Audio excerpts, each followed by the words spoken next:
వచ్చిన కంకర lorry RTC bus అది తాండూరు డిపో నుంచి బయలుదేరిన బస్సు అనుకో.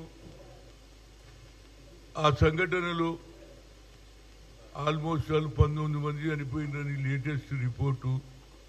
అదేవిధంగా 20 మందికి క్షతగాతులు అయినరు, కాలు దెబ్బలు తగిలినటువంటి వారికి రాష్ట్ర ప్రభుత్వం ఇమీడియట్గా పొన్నం ప్రభాకర్ గారు ఎక్స్గ్రేషియా కూడా అనౌన్స్ చేయడం జరిగింది. 5 లక్షలు చనిపోయిన వాళ్ళకి 2 లక్షలు ఏదైతే క్షతగాతులకు వారికి సరి అయిన ట్రీట్మెంట్ చేయాలని ఉస్మానియా కానీ ఏ హాస్పిటల్ కూడా ఇస్తే. అదేవిధంగా ఇప్పటి వరకు తెలిసిన విషయం ఏంటంటే హైదరాబాద్కు వద్దు, చేవెళ్ళలోనే మా పోస్ట్ మార్టం చేయాలని అక్కడ జనం చెప్పడం వల్ల అక్కడనే పోస్ట్ మార్టం జరుగుతుంది. ఈ దుర్ఘటన మొన్ననే జరిగినటువంటి కర్నూలు దగ్గర సంఘటన కానీ ఎక్కడ చూసినా ఈ యాక్సిడెంట్స్కు ఎక్కువ అవుతున్నది. ఎందుకంటే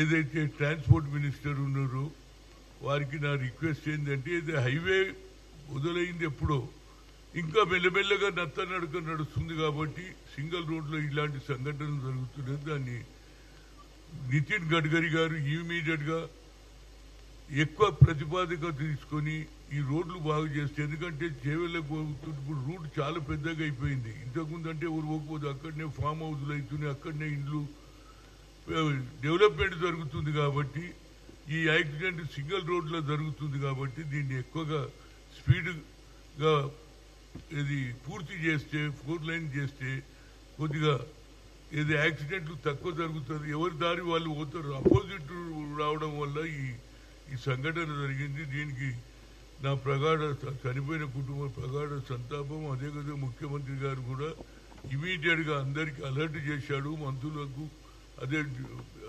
ఆర్టీసీ చైర్మన్ కూడా చెప్పడం జరిగింది.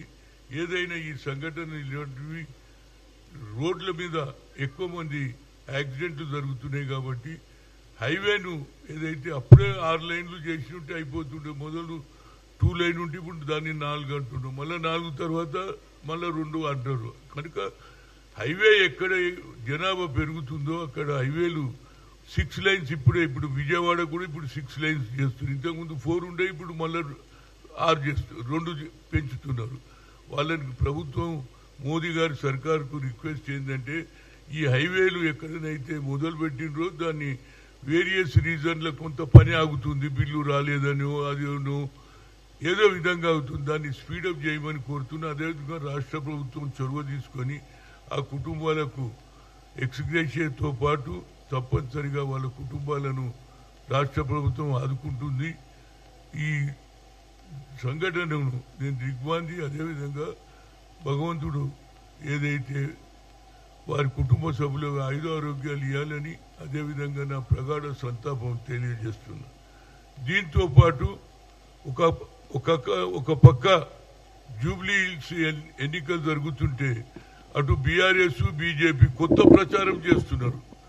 మీరిగిన కాంగ్రెస్ కు ఓటేస్తే బియ్యం రాదు, 2 బెడ్రూమ్ రాదు, అదేవిధంగా అన్ని ఆపేస్తారు అనే కొత్త ప్రచారం చేస్తారు. అరే మాకు ఓటేసి ఇవ్వమంటుంటే మీరు వేస్తే జరగదంటున్నారు, మీకు వేస్తే మీరేం చేస్తారో చెప్పండి. ఎంతసేపటికి హైడ్రా బుల్డోజర్ కూలగొడుతున్నారు. మీరు చేసిన పరిపాలనలో ఏదైతే ధరణి పెట్టి ప్రభుత్వ భూములు కూడా కాజేసిండ్రు కనుక ఇవాళ రాష్ట్ర ప్రభుత్వం చెరువులు కుంటలు అన్ని కూడా బాగుండాలనే ఆదేశంతో మంచి పని చేస్తున్నారు. చూడండి, ఇప్పుడు ఏ చెరువు కూడా ఇంతకుముందు చెరువులను ఆక్రమించేవాళ్ళు, ఆ చెరువులను కూడా బాగుండాలి, చెరువులలో నీళ్లుంటే ఏది వాటర్ గ్రావిటీ పెరుగుతుందనే ఉద్దేశంతో చెరువులను కూడా బాగు చేయాలి. ఎవరిల్లు కూర్చోలేదు.